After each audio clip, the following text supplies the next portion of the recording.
All right, so it's the wee hours of Friday, June 28th, and we are publishing our usual Friday episode quite a bit early because we're recording this not long after watching Thursday night's presidential debate. And we wanted to get this to our listeners ASAP, so we're here. Aaron, how are you doing? I'm holding up okay. There's no promises for how this is going to be at the end of the podcast, but we'll fire through. I wish we had coffee here. There's no coffee here. I've got some water. I think it's late for coffee. Not after 4 p.m., right? Yeah, theoretically. This seems like it might be an exception.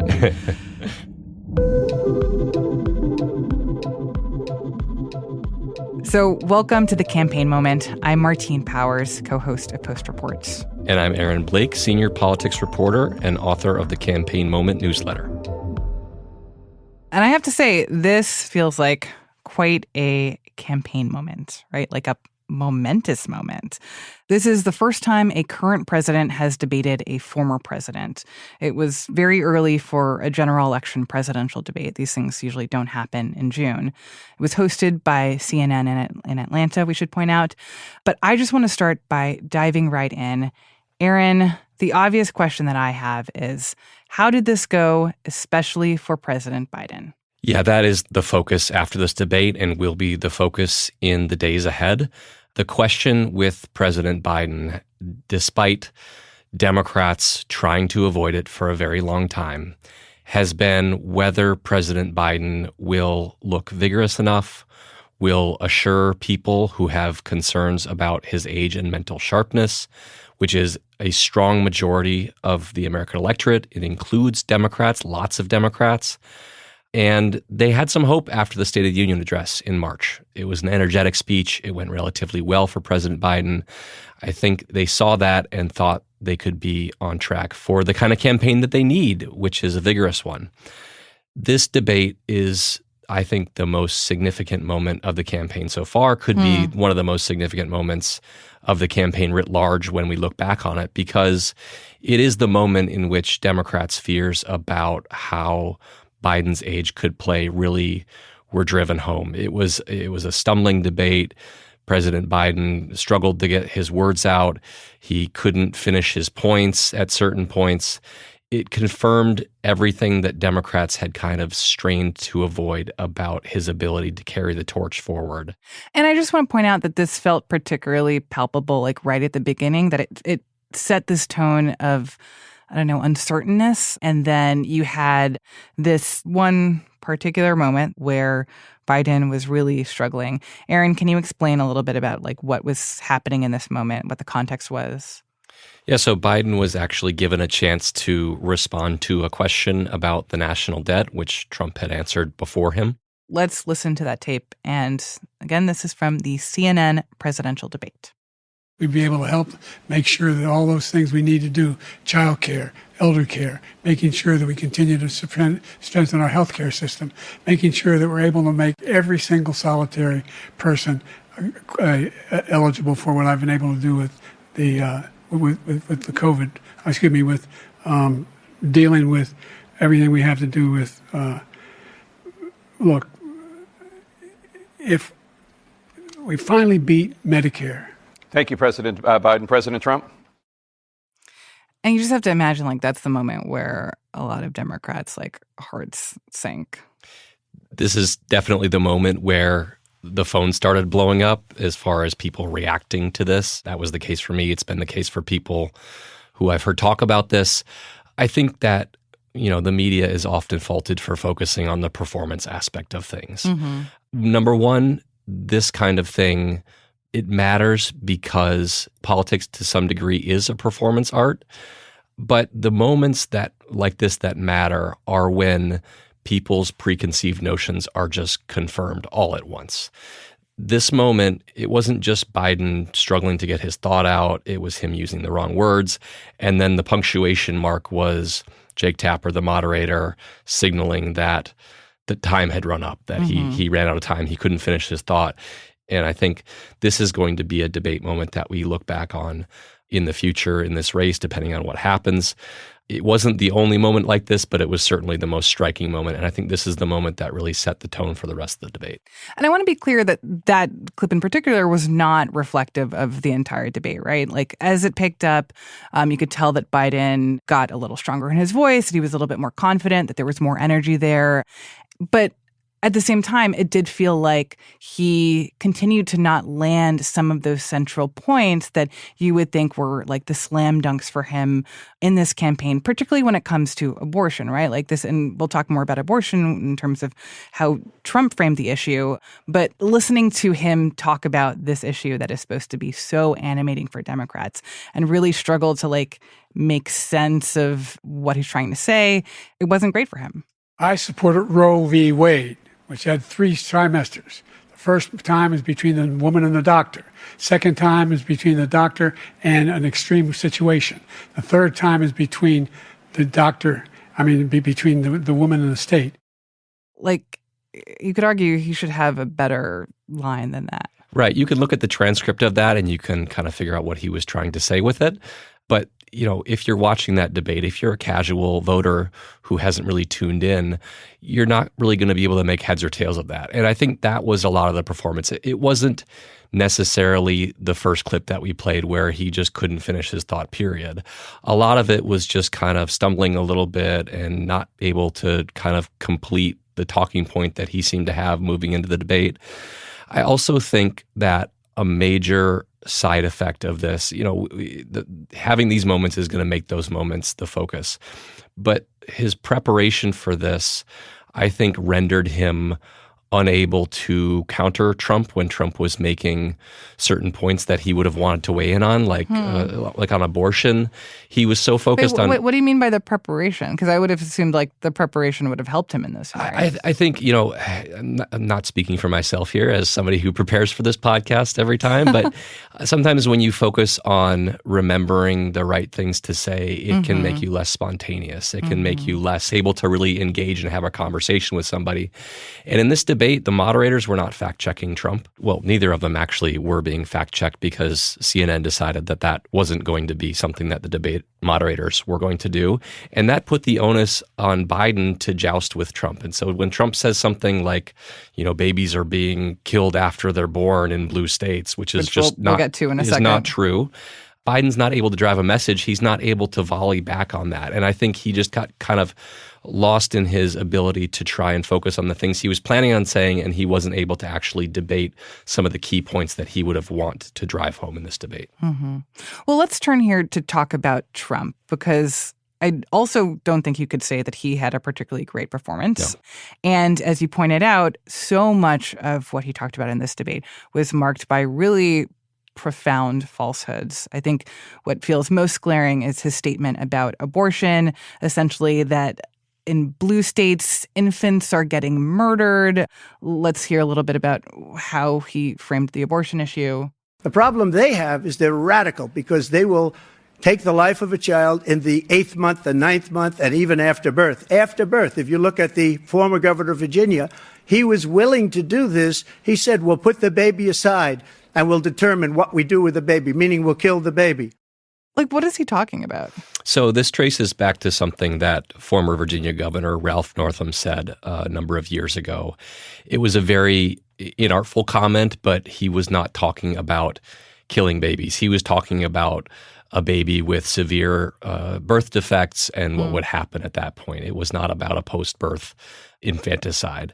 But this is something that Trump brings up a lot. This is something that the Biden campaign would have known could come up. I mean, this is the big Republican response to Democrats. Republicans are having trouble with the abortion issue, so they point to the idea that Democrats support late-term abortion, even post-birth abortion is Trump's big. He's said this a million times. Like basically that we're the reasonable ones, and that it's the Democrats who are extreme. Democrats are the extremists on this. We're not, or at least you might think we're extreme, but Democrats are also extreme. And so that's a kind of a case in point of something that was like teed up for Biden to talk about, and he just didn't really have a good response to it. And I think it also pointed to some of the limits of this debate format, where there wasn't a fact check involved there. This is something that a moderator could have prepared for, but they didn't really really have anything to say, this doesn't actually happen, or even late-term abortions are very rare. They generally only happen when there's severe birth defects, things like that. Because it came up so many times.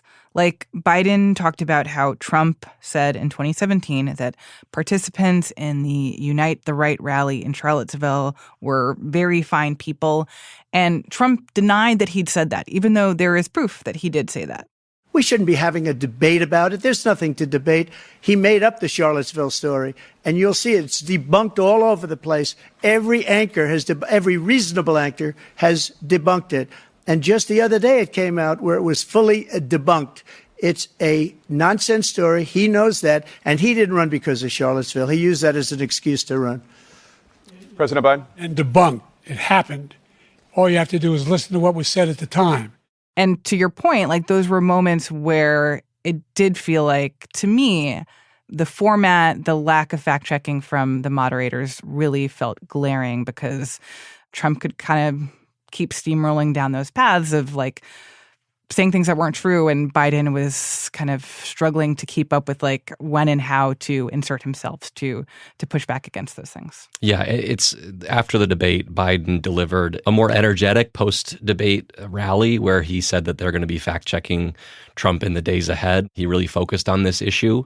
But the time to do that is during the debate. That's when people are watching. People aren't tuning into the post-debate rallies and campaign events that you're doing. And so I think this is, in a world in which Biden did not have such a rough debate and struggled to kind of make his points, the fact-checking could have been a very significant storyline. It would have been a much bigger storyline. The Biden campaign is going to have a tough time making that the story after that, in part because this is just who Trump is, and that's the way he's been for a very long time, but just in part because Biden wasn't able to drive that message. I want to talk a little bit more about the format because there were other elements that were pretty notable here too. The fact that the mics were muted. Basically, if you weren't the one talking, then the mic was supposed to be muted for you to prevent interruptions and some of the grandstanding that we'd seen in debates in the past. But also the fact that there was no in-studio audience, which I remember when that was first announced, I thought would just mean for like less distractions, again, less of that grandstanding. But I kind of was surprised by how it played out. I don't know. I'd be curious your thoughts about the fact that there wasn't an audience there, how it affected how the debate felt and how the candidates responded to that. I'd say that I had some hope for the format, especially early in the debate. I think having no audience especially is the way things are probably headed or should be headed, because it makes so the candidates aren't playing to that audience. Mm-hmm. It makes it so there's not an advantage by stacking the audience with your supporters and having them cheer loudly when you say something. I just feel like that detracts from the substantial debates that we're having.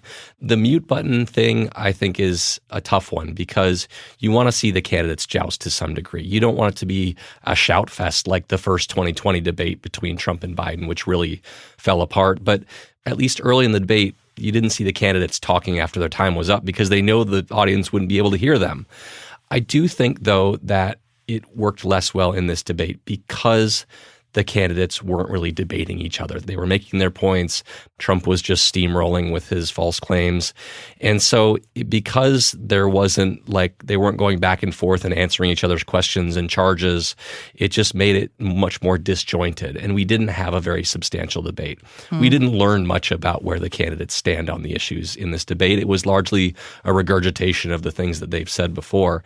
And so even aside from the kind of, who's up and who's down after this debate, it just wasn't really a good demonstration of what the campaign is truly about.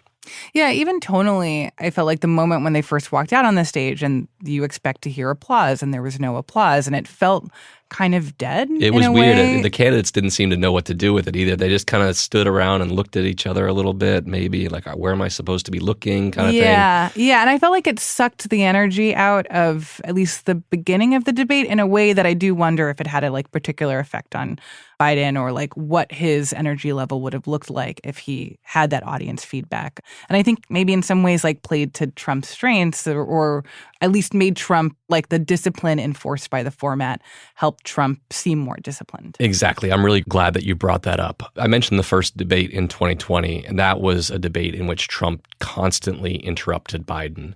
I think he's even acknowledged after the fact that his conduct in that debate did not help him. And we saw a more subdued Trump, not completely subdued because it's Trump, but we saw a more subdued Trump in the future debates after that in 2020. I think the mute button did play to Trump's strength because it didn't even give him the chance to do that. He is somebody who does like to joust. He is somebody who likes to mix it up. And he didn't even have that chance. I've heard from people who said they would have preferred that there wasn't a mute button because it would allow Trump to have moments in which he would seem overzealous and like a bully and things like that. Mm-hmm. And this really took it off the table. I think that if the Biden campaign had to do this all over again, they would probably not want the mute button to be a part of this. Interesting. Well, Aaron, you mentioned jousting. I think we're going to take a quick break, but after, let's talk a little bit about the jousting that did happen. We're going to hear that in just a second. We'll be right back.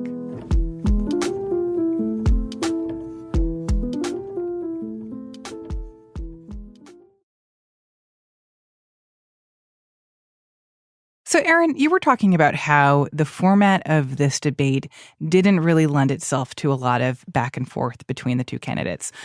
But there was the one moment where there was a lot of back and forth about golf, which was frankly absurd. And I think we just need to listen to that moment. And for context, this came after both the candidates were asked by the moderator about their ages and their message to voters who have concerns about their capabilities to serve. We knock on wood wherever we may have wood that I'm in very good health. I just won 2 club championships, not even senior, 2 regular club championships. To do that, you have to be quite smart and you have to be able to hit the ball a long way. And I do it. He doesn't do it. He can't hit a ball 50 yards. He challenged me to a golf match. He can't hit a ball 50 yards. So Trump starts with that. And then when Biden responds, he can't let the golf thing go. Look, I'd be happy to have a driving contest with him. I got my handicap, which when I was vice president, down to a 6. But by the way, I told you before, I'm happy to play golf if you carry your own bag. Think you can do it?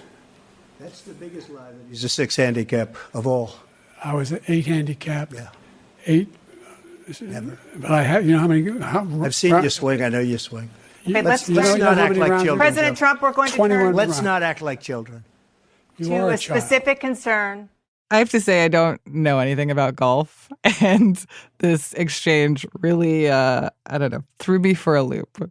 I mean, an 8 handicap is very good. It's quite a bit better than I am.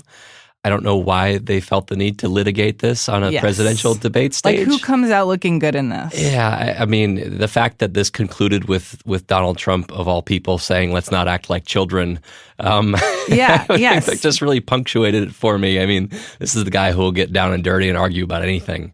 This was it was a lighter moment maybe in the debate, but it was also telling that this was like the one thing that they really argued about and had like a back and forth about after a lot of kind of just talking about their own things and not really responding to the other one. And I think like speaks to the feeling of like unfocusedness, like of all things, like this is what you're going to spend your time, your valuable time on this incredibly high profile stage is like, we're going to argue about golf and like, what are you not arguing about? What are you not focused on? Like trying to deliver the message on. Yeah, this is a talking point that Biden has brought up before. He's challenged Trump to carry his own bag, basically suggesting that Trump is not capable of doing that. As what he's trying to do is say that Trump is not as youthful and physically fit relative to President Biden as he might lead you to believe. I think there's been some talk about a push-up competition or something like that. But the fact that this was part of a presidential debate, I think, is pretty remarkable. And the fact that the two candidates decided to eventually argue about this was pretty remarkable. But I did want to ask you, Aaron, what were the moments where you felt like these candidates were playing to their strengths?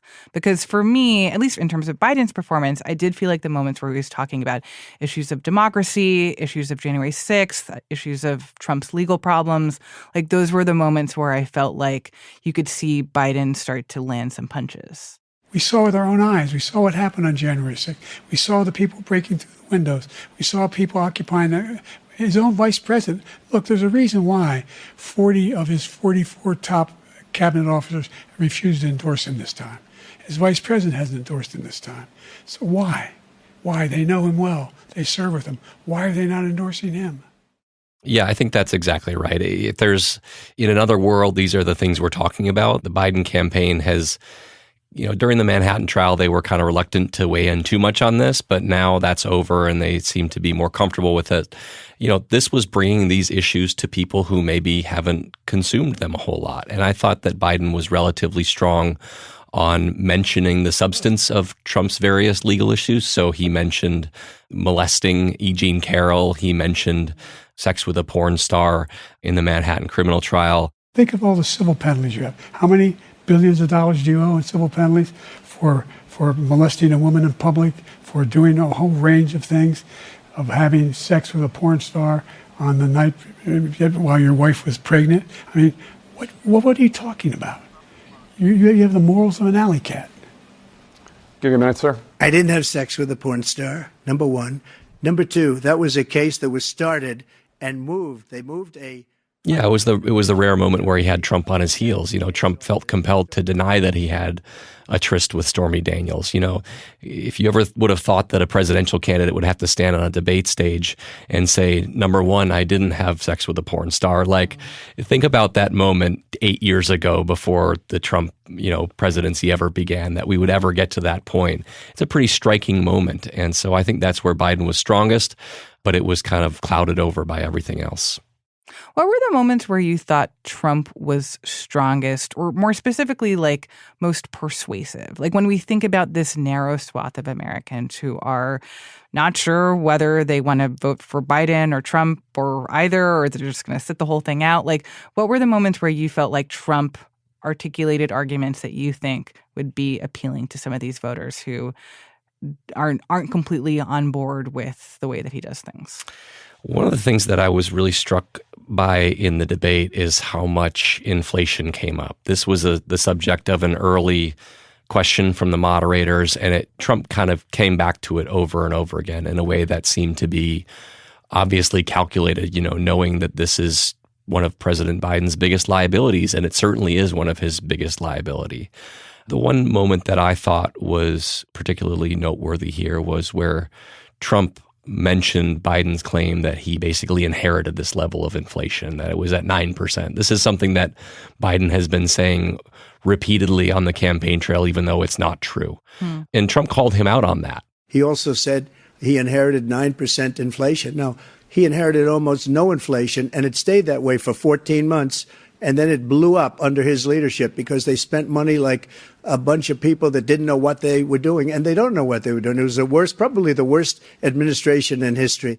So Trump was able to fact check Biden, but Biden wasn't really good at fact checking Trump in this debate. And I think that was just a little clarifying moment about this whole thing. Okay, so thinking ahead to what happens now, how do you think both of these campaigns are like reacting to the two performances from their candidates? The Trump campaign is definitely going to be on a high after this. They were already the more kind of buoyant of the two campaigns and the more confident. And his opponent came into this debate with the big question being about his age and his ability to carry the torch forward. And I think it's going to lead to a significant debate within the Democratic Party about what happens next. There's been... What do you mean by that? Like, what happens next in what way? I have not seen the Democratic Party engaging in the idea that this is a real problem for Biden. The age thing is a real problem for Biden, like they are doing. They did on Thursday night. Now it's Friday morning. They've tried to avoid this issue. Now they're starting to talk about it. And I think that's a recognition that they can't avoid this anymore. They have to talk about it. I don't know. They probably don't know what they're going to do about it. What's the point of talking about it? Like, what's the potential answer here? I mean, there's going to be talk about whether they can get another candidate in. I don't know how viable an option that is, but it's going to be something that's going to be talked about more in earnest. The Democratic National Convention is not until mid-August, so there's some time there. That usually doesn't happen with a debate because they're usually after the conventions. The actual process of getting a replacement in is very difficult. Would you go with Vice President Harris, or would you, she's not very popular in her own right. Would you try to get somebody in besides her, but then they'd be leapfrogging the first black vice president in history? It's a very difficult conversation to have, but I would suspect that this is going to be happening at least behind closed doors. Wow. Democrats are panicking about this in a way that they haven't panicked about this. Maybe there was some panic going on privately, but now they feel the need to have it this conversation publicly. And I think that the coming days are going to be really instructive on that front. They're going to watch the polls probably and see how this plays. But the fact that they're even kind of talking in these terms and saying this is a disappointment, we saw that from a former Biden White House aide, Kate Bedingfield, who was the communications director. She was on CNN after the debate, said this was a disappointing debate. You usually don't see that from people who served in the administration, and they just couldn't put a good face on it. And so, which is ironic because Biden's camp was the one who was fighting to be able to have the opportunity to have this debate and was pushing for it to happen now, to happen earlier than usual, to happen on the terms in which it took place, and that, it was always clear that it was going to be a risk and that it wasn't guaranteed that this was going to work out well for Biden. But you can see the flip side of this, of they hope that this would be an opportunity to inject energy into the campaign and to kind of dismiss these concerns about Biden's age from this point in the campaign going forward, and that this debate has not solved those problems for them. Yeah, I mean, having the debate early in one way, the optimistic case for Biden is that you can move beyond this. It'll be distant by the time people are actually voting. I think what you're likely to see from Democrats is not a whole lot of faith that it's going to get better in the next debate, which is much closer to when people are actually voting. Well, and that's my question, too, in the world, which I believe is the much more likely world where Biden remains the candidate throughout the rest of this campaign. Like, is he actually going to do that second debate? Like, do we think that he's going to want an opportunity to redeem himself, or is there a sense of like one was enough and we don't need to do this again? I think it'd be very hard to pull out of that second debate now that you've already agreed to it. If you hadn't agreed to it beforehand, maybe you can kind of, say we can't come to terms on the certain terms of this debate. They set the debate. If they pulled out of the debate now without a really good excuse, it would look like weakness, and it would look like they just don't want a repeat of what just happened. And I think they'll look at that debate and see it as an opportunity to right the ship, have a better performance than he had on Thursday night. And they may not get that, but they'll feel the need to actually have that. All right. Let's leave it there. It's late. We have to go home. It's early, and go actually. To It's sleep early. at some point. Aaron, thank you so much for taking the time to talk with me. Thank you. And don't forget to subscribe to the Campaign Moment newsletter. You can find a link to the Campaign Moment newsletter in our show notes and at postreports.com. Aaron Blake is a senior political reporter. That's it for this week on the Campaign Moment. If you're tuning in via Post Reports, we will keep bringing you these conversations most Fridays. And you'll hear more from Aaron and our other colleagues by also following the Campaign Moment show feed itself. Be sure to look that up wherever you're listening and hit follow. Today's episode was produced and mixed by Ted Muldoon, with production also from Laura Benshoff. It was edited by Renita Jablonski. Our team also includes Maggie Penman, Rena Flores, Lucy Perkins, Monica Campbell, Alana Gordon, Ariel Plotnick, Bishop Sand, Rennie Svirnovsky, Sabby Robinson, Emma Talkoff, Sean Carter, Peter Bresnan, Allison Michaels, and Elahe Izadi. I'm Martine Powers. Thank you so much for being here with us on this early Friday morning episode. We'll be back in your feed soon with more of the latest reporting from the Washington Post.